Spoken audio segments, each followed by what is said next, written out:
I first came here 3 years ago, and prior to that, my experience of Wiltshires had been purely on lifestyle blocks, horrible conformation animals, great wads of wool stuck on their backs, largely farmed by people that wore green cardigans and sandals. And there were some of those people here last year, but no, we've got rid of the people with green cardigans and sandals. Yeah, well, there's a sign on the gate too. Yeah, okay, yes. So realistic farmers realise the value of doing this. The cardigan. So when I came and spoke at this equivalent gathering last year, my focus purely was around the benefit of having sheep that didn't need to be shorn. So when I came 4 years ago, it was the first time that I'd seen Wiltshire sheep in a commercial situation in large numbers that made me think that they were a viable option rather than just a sheep to have on a lifestyle block. Following this time last year, I've set up a discussion group in the central North Island of farmers that want to have sheep that don't need to be shorn. And I've just attracted a huge number of farmers that have embarked on that pathway. But in doing that, I've learned that there's a whole lot more to these sheep than just them not needing to be shorn. And I think the journey of getting to that sheep that doesn't need to be shorn, those benefits are there all the way through that are nothing to do with the fact that they need less shearing. So I'd start now because I think that the benefits are there. So number one, what these guys that have been farming them for a long time say is they've got longevity. So they're getting 3 years longer life out of their ewes. Well, when you do that, that adds 20% at least to the profitability of your sheep flock. So longevity is a feature of these genetics, and that starts from the first cross. We know that we get high lamb survival from these sheep, even though their lambs aren't that big at lambing. And what people tell me it is because they have thicker skin, which is part of their survival mechanism. But the other biggie is that these sheep have an innate ability to live with worms, way beyond our traditional sheep. And you see that in the first cross.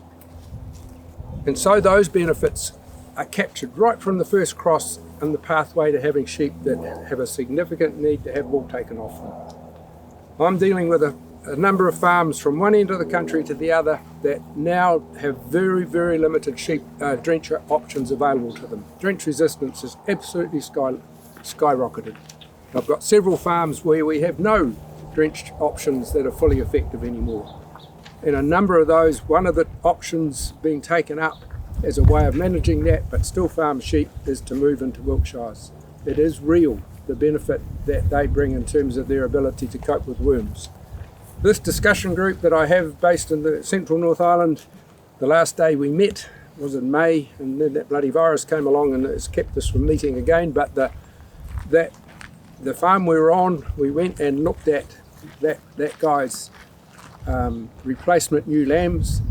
It was a Perrindale flock. He had put a Wiltshire ram over them the previous year. His ewe lamb replacements were in a small holding paddock adjacent to the wool shed, and they were rather mad. It was quite entertaining watching him trying to get them in because they didn't want to come in, and the significance that I'll come back to shortly. They ran into the yards and they were 48 kilos. They were magnificent ewe lambs, as clean as can be, no wool on their points. And the question to the group was, should he drench them? He had last drenched them in December, and we were now in May. The group said, no, you don't need to drench them. They just looked magnificent. And he said, well, that's what he thought until the day before he had fecal air counted them, and their average fecal air count was 8,000 eggs per gram. Now, the significance of that in the North Island, if we get egg counts that high in sheep, we're almost sure that they've got barber's pole, in which case they would not have run round and round the hill paddock getting them in. So it was and so the others in that group then piped up and said the most that they drench their lambs is twice. So it is actually a realistic option to be going down this track as part of an overall wound management program, particularly when we're in a world where I think 50% of sheep farms throughout the country do not have enough drench options left to them, because we're finding in my business that 75% of drench tests that we're doing, we're finding triple drench resistance. It is absolutely widespread. So I think this breed has a lot to offer other than a reduced need to shear them and all those costs associated with it. Trevor, do you have a figure on what it costs for, hypothetically, the central North Island to running woolly sheep? About $9 a ewe. That's nothing to do with the wool price against the shearing price. It's the cost of what you have to do with sheep because they have wool.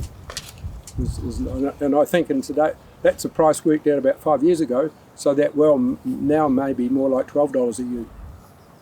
You had a bigger estimate for how much it costs to... $20? I worked it out at 19. You went from 19? Okay. If you've got sheep that are innately tolerant to worms, they're resilient, they don't mind living with worms, fecal egg counting virtually becomes useless as a trigger tool. Whereas all that monitoring around fecal egg counting is based around a traditional sheep that are highly susceptible to worms, that we have all this data that links production loss related to fecal egg count. But as soon as you move into animals that are able to tolerate worms, even if you went the other way and started selecting and you're well down the track of resistance, fecal egg counting loses its power, has much less value in triggering that sort of input. I would call these a molting sheep because they grow some wool and then they shed it each year. There are distinctive hair breeds in the world, and most of those come from equatorial climates like the Barbados black belly and the Sequoia and things like that.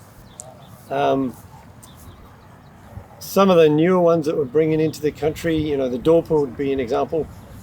They're from Southern Africa. The ones there do grow a wool and then shed that as well.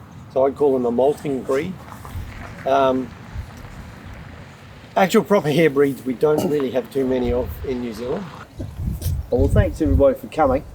It's good to see you all here.